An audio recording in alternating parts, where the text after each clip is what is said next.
এমন একজন চিফ প্রসিকিউটরকে দেওয়া হলো, এখানেও ইভেন্চুয়ালি একটা বিরাট মানে কনফ্লিক্ট অফ ইন্টারেস্ট আছে। তিনি কিন্তু বিডিআর হত্যাকাণ্ডের আসামি পক্ষের কিন্তু তিনি, আমি যদি ভুল না করি, যখন বদলি করবেন আপনি তার যোগ্যতার মাপকাঠিতে বদলি করবেন। বিএনপির মহাসচিব ও স্থানীয় সরকার মন্ত্রী মির্জা ফখরুল ইসলাম আলমগীর তিনি বলেছেন যে স্থানীয় সরকার নির্বাচন সঠিক সময় হবে।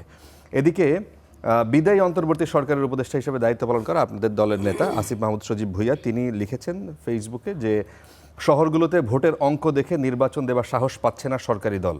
ইন্টেরিমকে সকাল বিকেল বিনা ভোটের সরকার বলে গালি দেয়া দলটি এখন বিনা ভোটের মেয়র দিচ্ছে সব জায়গায়।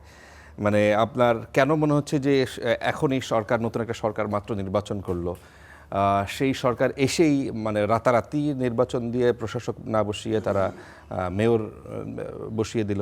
আচ্ছা, একেবারে আমি আপনাকে মানে একটা প্রশ্ন দিয়েই শুরু করি, বরং উত্তর দেওয়া লাগবে না, আপনি জাস্ট ইয়াটা নেন, মানে আপনারা এই নিউজ করেছেন এটা।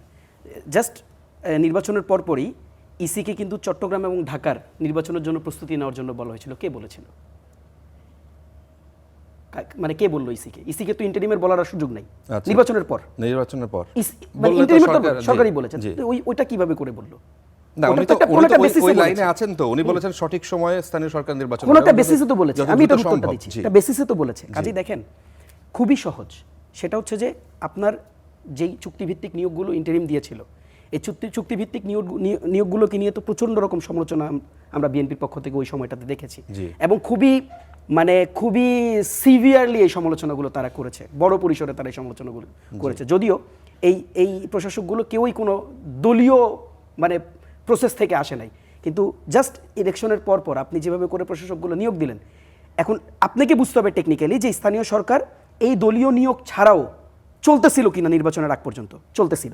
আপনি একটু নোটিশগুলো দেখেন, যেই 2 বছরের চুক্তি শেষ হয়েছে সেখানে কিন্তু তার অবর্তমানে একজনকে কিন্তু প্রশাসক হিসেবে কিন্তু অলরেডি নিয়োগ দেওয়াই ছিল সেখানে। কাজেই দেখেন খুবই সহজ, আপনি যখন এই প্রশাসকগুলো নিয়োগ দিয়েছেন, এই প্রশ্নটা তো এমনি উঠে যায়নি, এটা কিন্তু মাঠের প্রশ্ন। কাজেই আমি এনসিপি যদি এই প্রশ্নটা নাও তুলি, জামাত ইসলামী জোট, এনসিপি জোট যদি এই প্রশ্নটা নাও তুলে, আপনি মাঠের বাস্তবতার দিকে তাকান, মাঠ থেকে কিন্তু এই ধরনের একটা প্রশ্ন অটোমেটিক্যালি উত্থাপিত হচ্ছে যে আপনি যখন এভাবে করে একেবারে একচেটিয়াভাবে একদম দলীয় কর্মীদেরকে, আপনি দেখেন সালাম ভাইকে দেওয়া হয়েছে, এখানে মিল্টন ভাইকে দেওয়া হয়েছে। সালাম ভাই তো ইলেকশন করে নাই, মানে মিল্টন ভাই কিছুদিন আগেই 15 আসন ইলেকশন করালো। কাজে দেখেন আপনি যখন এভাবে করে নিয়োগ দিচ্ছেন, এই প্রশ্নটা উঠবে এবং এই প্রশ্নটা আপনাকে ফেস করতে হবে। আমি একটু বলি ভাই, সরকার গঠন করেছে বিএনপি, সে কি অন্য দলের লোক নিয়ে এসে প্রশাসক বানাবে? আপনি নির্বাচন দেন, আপনি এখন নির্বাচন থেকে সেই নির্বাচন দিতে একটু সময় লাগবে না? সময় আছে, তাহলে আপনি এই সময়টুকু আপনি যেই প্রশাসক ছিল তাদেরকে দিয়ে চালান। মানে এমন না ওখানে কিন্তু কোনো ভ্যাকিউম নাই। ফারাবি ভাই বুঝেন, 5 তারিখের পর যে ভ্যাকিউমটা তৈরি হয়েছিল সেটা কি? সেটা একটা বিরাট ভ্যাকিউম, কারণ এটা একটা রেজিমেন্টের পরিবর্তন হয়েছে। কিন্তু পুরো আওয়ামী প্রশাসন একেবারে 300 এমপি পালাই গেছে, এরকম অবস্থা তখন তৈরি হয়েছে। একটা মন্ত্রীও দেশে নাই, এরকম অবস্থা তখন তৈরি হয়েছে। যত সচিব টচিব আছে, বিভাগীয় প্রধানরা, বিচারপতি সব মানে এরকম সেনসিটিভ একটা মোমেন্ট বুঝেন। মানে ইন্টারিমটা কেন জাস্টিফাইড, আমরা ওই সময় জাস্টিফিকেশনটা দিতে পারি নাই। দিতে গেলে তখন বলা হয়তো দলীয় কর্মী, তারা তাদের সরকার, আঁকিবাকি বহুত ধরনের কথা বলেছে। এখন আপনি রেশনালি চিন্তা করেন, আমাকে প্রশ্ন করার দরকার নেই, আপনি নিজে থেকে উত্তরটা খুঁজেন না, আপনি উত্তরটা তো পাবেন। এবং দেখেন হয় কি, মানুষ তো এখন আস্তে আস্তে এডুকেটেড হচ্ছে, অ্যাওয়ারনেসটা তার, পলিটিক্যাল অ্যাওয়ারনেসটা তার বাড়তেছে। কাজেই এই প্রশ্নগুলোর উত্তর আমি খুব জেনেরিক পোস্ট দেখতেছি, লোকজন এগুলো সমালোচনা করতেছে। এবং দেখেন এরকম একটা রেজিমেন্ট লোকজন, ভাই আমি ইন্টারিমের সময় যারা উত্তর দক্ষিণ চট্টগ্রাম যাদেরকে দেয়া হয়েছে তাদেরকে নিয়ে সমালোচনা করে নাই? করছে, আমি তো না করতেছি না, আমি উত্তরটাই দেই। আমি তো বলতেছি সমালোচনা হয়েছে, আমি তো নিজেই বলে শুরু করলাম। কাজেই দেখেন এরকম একটা রেজিমেন্টের পরিবর্তন যখন হইলো, সেই সময়টাতে আপনার লোক দরকার ছিল ওগুলো চালানোর জন্য। এখন আপনার ফুল ক্যাবিনেট আছে না? না, নাই। একটা সময় তো উপদেষ্টা ছিল হাতে গোনা কয়জন, এবং আপনি লিমিটেশন ছিল, হিউজ লেভেলের লিমিটেশন ছিল। এখন স্বরাষ্ট্র মন্ত্রণালয়ের মতন একটা গুরুত্বপূর্ণ জায়গা সালাউদ্দিন ভাই চালাচ্ছেন, স্থানীয় সরকার মির্জা ফখরুল ইসলাম আলমগীরের মতন একটা মানে হাইস্ট লেভেলের হচ্ছে যাদের প্রশাসনিক দক্ষতা আছে তাদের মতন লোকজন চালাচ্ছে। কাজেই আপনি প্রশাসক, যেই প্রশাসকটা এই 2 বছরের চুক্তির পরে যাদেরকে দেওয়া হইলো, তাদের উপর আপনার এতটুকু আস্থা রাখা গেল না। এই আস্থাটা না রাখতে পারা, এবং আপনি এই আস্থাটা না রেখে একেবারে নিজের পিওরলি দলীয় লোকজনদেরকে দিয়ে এই প্রশাসক নিয়োগ দেওয়া, এটাই মিন করে, খুবই স্বাভাবিকভাবে এটা মিন করে যে আপনি আইদার এই নির্বাচনটাকে আপনি পেছাতে চান, একটু দূরের দিকে নিয়ে যেতে চান, আরেকটু হয়তো, যেমন আপনি দেখেন যে অলরেডি 112 জন নির্বাচনী কর্মকর্তাকে বদলি করা হয়েছে, আজকে 12 জন সচিবকে বদলি করা হয়েছে, এবং বিভিন্ন জায়গায় তো বদলিগুলো হচ্ছে।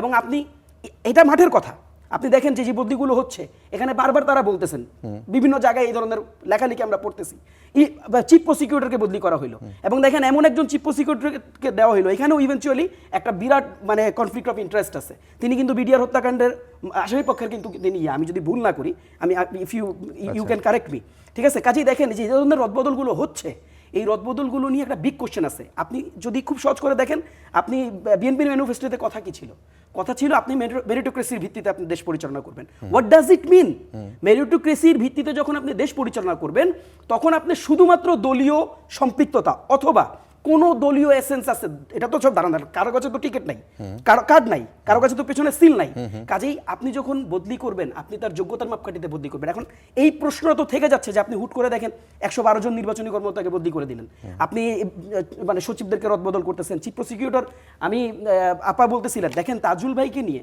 মানে একেবারে ওই সময়টা থেকে আপনি বিএনপির কমেন্টগুলো এখন ফলো করতে পারেন দেখতে পারেন ওই সময়েও তারা এই নিয়োগকে হাইলি অ্যাপ্রিশিয়েট করছে তাজুল ভাই যখন চিফ প্রসিকিউটর হিসাবে উনি আসলেন আজকে তাজুল সাহেবও কিন্তু কোনো নেগেটিভ কোনো অ্যাপ্রোচ কোনো সমস্যা নেই নেগেটিভ অ্যাপ্রোচের কোনো আলাপ এখানে নাই আর যেটা আপা বলছেন যে এটা একটা গতানুগতিক পরিবর্তন তো আমরা জাস্ট একটা প্রশ্ন করতে চাই সেটা এই গতানুগতিক পরিবর্তন কি দলীয় লেজুর ভিত্তিতার বেসিসে নাকি সত্যিকার অর্থে মেরিটোক্রেসির বেসিসে এই প্রশ্নটা আমাদের উত্থাপন করা জরুরি এবং দেখেন আমরা তাদের কাছে আপনি এই প্রশ্ন তুলতে পারেন এখন তাজুল সাহেবদেরকে যদি ধরেন যে সরাই দিয়ে বিএনপি পন্থী কোনো আইনজীবীর হাতে এটা দেওয়া হলো এটা কি আপনার মনে হয় যে ভবিষ্যতে যে অ্যাকিউরেসি মানে বিচার প্রক্রিয়ার যে স্বচ্ছতা সেই জায়গায় কোনো ঘাটতি হবে কি আমরা ঘাটতির নাকি প্রসঙ্গটা বিএনপি কোনো ফল তার লাভ কি?